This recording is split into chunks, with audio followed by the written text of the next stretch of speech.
여러분 안녕하세요. 4월 13일 여의도 펀드매니저TV 금일 시장 전망 및 투자 전략 시작하도록 하겠습니다. 좋은 아침입니다. 하지만 주식시장은 조금 하락을 하면서 마음을 좀 어둡게 한 그런 아침입니다. 어제 이제 두 가지 큰 이벤트가 있었죠. CPI 발표하고 이제 FOMC 연준 의사록 발표가 있었는데 한 대씩 주고받았다. 저는 그렇게 생각을 한 거죠. CPI는 뭐 우리 예상대로 범위 내에서 이제 빠지는 모습이 나타나서 한 대 때렸는데 연준 의사록을 까봤더니 경기 침체에 대한 그러한 걱정과 염려가 있더라. 근데 이제 그동안 많이 좀 올랐고 좀 미국 증시가 어느 정도 좀 상승했으니까 쉬어가자는 그런 분위기를 줬던 게 아닌가 그렇게 생각을 해야죠. 특별히 연준 의사록에서 경기 침체 그 당시가 이제 은행들이 좀 몇 개가 파산을 하면서 리스크가 있었기 때문에 당연히 우려감이 있었던 그러한 그 단기적인 시각의 반영이었기 때문에 뭐 크게 걱정할 필요는 없을 것 같다. 하지만 이제 2차 전지와 이런 것들 반도체들이 미국 시장에서 많이 빠지면서 우리 한국 시장의 주력으로 올라왔던 종목들에 대한 두려움. 그리고 역시 한국 시장의 핵심은 에코프로 형제들의 맷집이죠. 우리 권투에서 맷집이 센 사람이 오래 버티면 결국 이기는데 이 맷집이 얼마나 셀 것이냐. 이 맷집의 핵심이 이제 개인 투자가들이 버티고 있다는 게 큰 문제인데 기관 투자가나 외국인이 버티고 있는 게 아니라 개인들이 모래알처럼 뭉쳐있는 개인들이 맷집의 핵심인데 얼마나 두들겨 맞았을 때 버틸 수 있을 것인가. 저희 카페에서는 어제 아침에 제가 읽었던 여러 가지 에코프로 BM에 대한 그 자료들을 다 올려주면서 제가 봤는데 핵심은 그거죠. 미래 걸 아무리 땡겨와도 너무 고평가됐더라. 제가 여러 번 이야기했지만 2011년인가 우리 그 조선업들 막 수주가 막 폭발할 때 5년, 7년치를 미리 땡겨와서 밸류에이션을 했는데 결국 6개월 후에 다 무너지더라. 물론 조선업과 2차전지 조선업은 이제 시장의 큰 섹터의 변화가 아니지만은 이 2차 전지는 글로벌 시장에서 세계 인류 역사상 에너지원의 변화를 나타내는 큰 어떤 변화이지 않습니까? 이게 서로 다른 거죠. 또 무게감 이런 것도 다른데 너무 과하게 일시적으로 반응해서 올라오는 것은 문제가 있다. 그리고 저 장외시장에서 유튜브들의 그 펌프질하는 그 아저씨 이런 사람들은 자기가 뭔데 저렇게 펌프질하는 걸까? 이런 생각을 좀 해보는 거죠. 가만히 놔두면 자연스럽게 올라오고 또 자연스럽게 조정받고 또 가고 이렇게 해야 되는데 항상 과하게 올라오면 항상 후유증이 남는다는 사실을 꼭 기억을 하시기 바랍니다. 후유증이 남으면 항상 마지막에 쫓아갔던 우리 주린이가 당하는 거죠. 여러분들 좀 마음을 좀 잘 정돈하고 2차 전지가 나쁘다는 게 아니죠. 속도의 문제, 강도의 문제, 좀 문제는 있다. 이러한 우려스러움을 꼭 기억을 하시기 바랍니다. 자, 구독, 좋아요 많이 눌러 주십시오.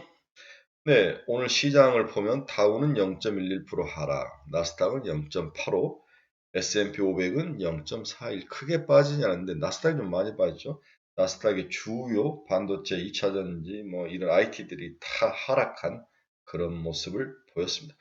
뭐 초창기는 좀 좋았다가 조정받았다가 다시 좋아지면서 하루에도 몇 번 데리고받고 하는 모습이 나타났는데 연준은 이제 블러드가 뭐 이야기를 하면은 또 올라갔다가 또 누가 이야기하면 내려왔다가 막 이런 시장들이 있는데 아주 뭐 하루 내에서도 출렁출렁거리는 변동성이 큰 그런 장세의 모습을 보였습니다. 우리나라도 오늘 쉽지는 않을 것 같아요. 하지만 우리나라 어제 이미 이제 한번 두들겨 맞았기 때문에 1차 조정이 있었죠. 살짝 조정이 있었기 때문에 오늘은 그 여진과 여파가 얼마나 이어질지 전략 후보합 이 정도는 예상을 해보는 그런 날이 되지 않을까 생각을 해봅니다. 자, 시장 키포인트 봅시다. 한 대 때리고 한 대 맞았죠. 전기차와 반도체 하락이 주는 부정적 효과. 어제 미국 시장에서 그랬다는 거죠. 전기차와 반도체가 하락을 하면서 과연 한국에서도 이게 주력인데 이들이 버텨낼 수 있을 것이냐 이런 부정적인 생각이 강한 것은 에코프로 형제들의 고난이 과연 이어질 것인가 아니면 오늘 정도 확 빠지면 또 매수가 확 들어올 것인지 하지만 제가 봐서는 돈이 그렇게 많지는 않을 것 같아요. 다시 받치고 많지 않을 것 같아요. 항상 보면 어느 순간에 확 부러지면 그게 일시적으로 반등해서 올라오죠. 결국에 긴 시간 한 6개월 텀을 보면은 그때가 항상 꼭대기에서 부러져 내려오는 것, 부러져 내려오더라고. 이 점을 꼭 기억하시고 추격 매수 하지 마라. 단타는 괜찮다. 빠지면 좀 사서 한 4, 5% 먹고 던지는 건 괜찮지만 장기적으로 보고 일단 추격 매수는 하지 말고 좀 지켜봐야죠. 지켜보고 또 돈은 반드시 이 와이즈하고 이 여우 같은 돈은 또 스마트하게 또 새로운 균형점을 찾아서 도는 거죠. 그래서 어제는 이제 자동차가 올라왔는데 어제 자동차가 올라온 거 보니까 어제 같은 날 현차와 기차가 5%, 7%씩 올라와야 되는데 비실비실하더라고요. 저는 그렇게 크게 자동차에 큰 의미를 주고 싶지는 않습니다. 밸런스 맞추기가 2차 전지 쪽에서 풀어진 밸런스를 자동차와 반도체에서 맞추기, 특히 자동차가 맞추기에는 그렇게 녹록지 않다. 이렇게 또 개인적으로 봅니다. 자, 금융시장 키포인트 한번 봅시다. 3월 FOMC 의사록이 발표됐는데 하반기 은행발 완반한 침체에 올 수도 있다. 이런 이야기를 했는 거죠. 시겔이 은행 위기 불구하고 금리 인상을 한 연준이 하반기 투자를 어렵게 하는 가장 큰 나쁜 요인이다. 네, 시겔 교수는 굉장히 강세론자이신 것 같아요. 3월 CPI는 전년비 5%, 전월비 0.1% 상승세는 둔화를 지속했다. 하지만 뒤에서 이야기했지만 코어 CPI나 이런 핵심 물가는 여전히 높은 상황이죠. 어중간하더라는 거죠. 미국에서 어제 CPI 발표를 보고 코멘트를 나온 것 보니까 빠지긴 하는데 확 생각만큼 그렇게 크게 특히 코어 CPI나 이런 것들이 어중간하더라는 거죠. 네. 이런 것들이 경기 침체를 이기지 못하고 얻어맞는 그러한 모습이었다. 이렇게 볼 수 있습니다. 리치먼드 연은 총재가 인플레의 정점 지났지만 근원 CPI는 여전히 높다라고 이야기를 했고요. 버핏이 은행 파산 얘기 아직 끝나지 않았다. 어제 제가 이제 왜 버핏이 일본의 종합상사를 샀는지 설명을 해줬는데 파산 얘기는 아직 끝나지 않다 이렇게 이야기를 하네요. 금이 장중에 2043달러까지 올라가면서 사상 최고치에 재근접했다. 하지만 달러는 다시 약세를 보였네요. 101점 얼마인데 달러 약세는 이머징 시장 통화의 강세를 의미하는데 이게 유일하게 지금 시장을 확 무너지는 것을 받치는 그런 요인 중에 하나이지 않을까 그런 생각을 해봅니다. 캐나다가 기준금리를 4.5%로 2회 연속 동결을 한 모습을 보여주고 있습니다. 미국이 우크라이나 이미지, 러시아의 우크라 위성 이미지를 제공한 중국 업체에 대해서 제재를 했다. 계속 미중 갈등이 사라지지 않고 갈등을 낳고 이제 선거철에 들어가면 더 갈등이 증폭하며 폭발할 확률은 있어 보이는 거죠. 다만 자나 옐렌이 중국을 방문하는데 뭔가 해결되기는 힘들 것 같아요. 그렇지 또 극적으로 또 선거 전에 서로 만나서 타협점을 찾을지도 모른다는 생각도 좀 드는데 이제 미국이 올해 하반기로 갈수록 내년에 선거가 있기 때문에 선거의 시즌으로 다시 함몰대에 들어갈 것이다. 하지만 선거 시즌에 되면 주식은 항상 약세는 아니었죠. 강세를 유지해야만 이길 수 있기 때문에 온갖 정책을 다 풀면서 주식시장을 받치는 모습이 나타나는데 이런 면에 있어서 주식시장은 향후에 그렇게 약할 것 같지 않다. 중장기적 시각은 그렇게 예상이 돼 볼 수 있습니다. 어제 발표된 미국 소비자 물가지수 한번 뜯어봅시다. 2022년 6월에 9.1%로 사상 최고치를 나타낸 후에 이제 헤드라인 물가는 5%까지 내려왔죠. 다음 달에 이제 4.5 이 정도까지 내려올 거로 보고 있는데 문제는 이제 그거는 소비자 지수죠. 네, 2월에 5.5였네. 이번 달에 5.6으로 그거는 소비자 물가 지수가 빠지지 않는 모습이 나타났다는 거죠. 네. 그는 소비자 물가지수, 미국 소비자 물가지수 이번 5%를 나타내는 헤드라인 물가지수의 세 방법을 보면 주거비가 0.6, 식료품이 0.3, 에너지 3.5, 마이너스 3.5, 중고차 0.9. 이 중고차를 보니까 마이너스 13.6%에서 이렇게 0.9니까 중고차 가격이 다시 팍 치고 올라온 모습이 보이는데 중고차 가격이 올라왔다는 것은 그만큼 경제가 어렵다는 것을 증명합니다. 새 차를 사기 수 없는 상황에서 중고차 시장에 몰리는데 그런 모습 에너지는 많이 빠졌습니다. 그 다음에 미국 CPI의 3분의 1을 차지한 식료품 마이너스 0.3을 하락했는데 특히 달걀값이 많이 빠지면서 하락에 영향을 미쳤던 게 아닌가 이런 생각이 듭니다. 역시 주거비가 빠져야 되죠. 주거비로 후행적인 모습이 있기 때문에 일단은 주택가격이 빠지고 그 다음에 주거비가 그 다음에 따라오는 그런 모습 6개월 후행이기 때문에 시간이 갈수록 주거비 하락은 클 것이다 이렇게 볼 수 있네요. 따라서 미국 헤드라인 CPI는 지속적으로 하락을 해서 올 연말은 저는 거의 3%대까지 내려오지 않을까 그런 생각을 해 봅니다.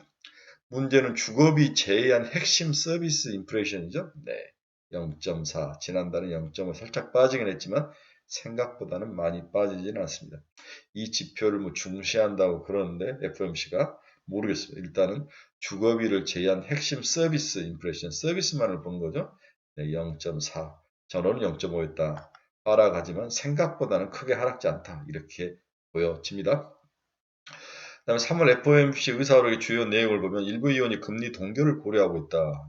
이 말이 굉장히 중요하죠. 경기가 안 좋으니까 FOMC 회의에서 그 이야기를 한 건데 이제 경기가 더욱 안 좋아지면 금리는 인하할 수도 있다는 이야기가 나오겠죠. 연준의 피벗 올해 안에 금리 인하 한두 번은 충분히 가능하지 않겠나. 저는 한 번 정도는 가능하지 않을까 그런 생각을 해봅니다. 네, 금 가격이 0.53%나 상승하며 2029달러에 마감을 했네요. 네, 안전자산인 금은 상승을 했습니다. 달러 지수는 0.64% 하락을 하며 101.56. 이게 이머징 시장의 주식 시장을 받치는 굉장히 중요한 다이아몬드와 같은 그런 지수죠. 네, 100이 무너지면 여전히 이머징 시장의 주식 시장과 통화 시장의 강세를 유지하며 나름대로 글로벌 시장의 밸런스를 맞춰가는 요인이 되지 않을까 그런 생각이 듭니다.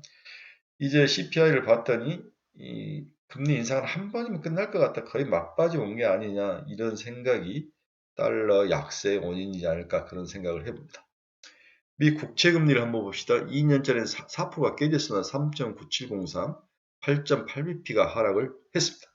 10년짜리도 3.4까지 하락을 했고요. 네, 3bp가 하락을 했습니다. 네, 2년짜리가 4%를 뚫고 내려왔다는 점은 그나마 다행인 모습입니다. 네, WTI는 오히려 올랐네. 1.65에서 82.70. 이제 전형적인 오펙 플러스의 감산에 대한 효과가 좀 나타나는 게 아니냐, 뭐 이런 생각이 듭니다. 애플은 0.43%. 네, 애플이 계속 바닥을 헤매는 그러한 모습이 보이죠. 테슬라는 3.35%나 하락을 했는데, 미국에서 바이든이 100기간 매출 제한을 하겠다. 100기간 매출. 뭔가 전기차에 대해서도 환경 규제를 가하겠다 이런 의미로 저는 이제 해석을 했는데 헤드라인만 보고 내 속사를 보지 않는데 이러한 그 정책이 전기차 일반적으로 전체에 크게 하락에 영향을 미친 요인이지 않을까 그렇게 저는 봤습니다. 엔비디아도 2.48%나 하락하며 성장주들이 얻어맞았습니다. TSMC도 2.64, 마이크론 테크놀리도 2.653, 마이너스 2.53, 메타 플랫폼은 0.21 올라서 214달러. 메타가 확실히 먼저 구조조정을 하고 AI나 뭔가를 세사를 바꾸려는 노력이 아주 강하게 나타나면서 시장이 지속적으로 상승의 요인으로 동력으로 작용을 하고 있다 이렇게 봐야 될 것 같아요. 노블록스도 0.67% 하락을 했습니다. 네, 3만 달러까지 올라갔던 비트코인은 다시 무너지며 2만 9천 달러까지 내려왔네요. 전체적으로 급격하게 상승에 대한 조정이 좀 나타난 하루였다. 그렇게 볼 수 있습니다. 자, 오늘 간단하게 결론을 한번 봅시다. 오늘 아침 미국 증시는 경기 침체라는 돌풍을 맞으며 뒤로 후퇴하며 마감을 했다. 2보 전진을 위한 일부 후퇴적인 성격으로 보이며 한국 주식시장은 어제 일부 선조정이 나타났다고 본다면 오늘 그렇게 시장은 나쁘지 않을 것으로 저는 보고 있습니다. 아침에 좀 터질지 모르지만 장 중후반을 지나면서 보합권으로 올라오지 않을까. 문제는 누가 선두권을 형성하느냐.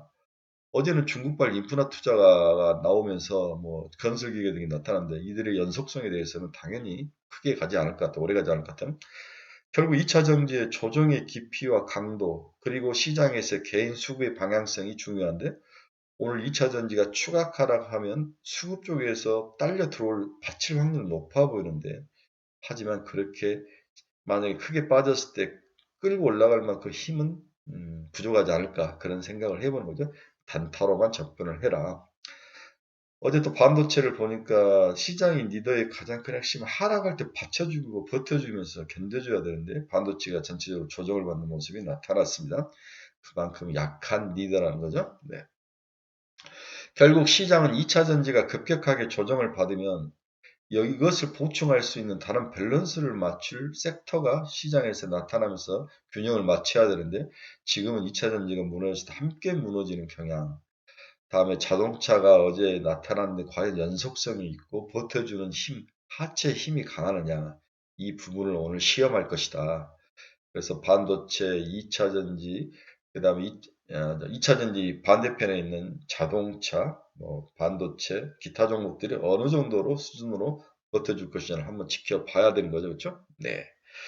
자, 우리가 가장 많이 들고 있는 로봇, 폐배터리 이런 종목들은 계속 늪속에서 헤매고 있죠. 네, 좀 가슴이 아픈데 한번 좀 반등은 일어나 줘야 될 것 같아요. 하지만 이 시장이 2차 전지와 자동차, 뭐 반도체 이런 쪽으로 돈이 쏠려 들어가기 때문에 아직까지 햇볕을 쬐기에는 좀 시간이 필요하다.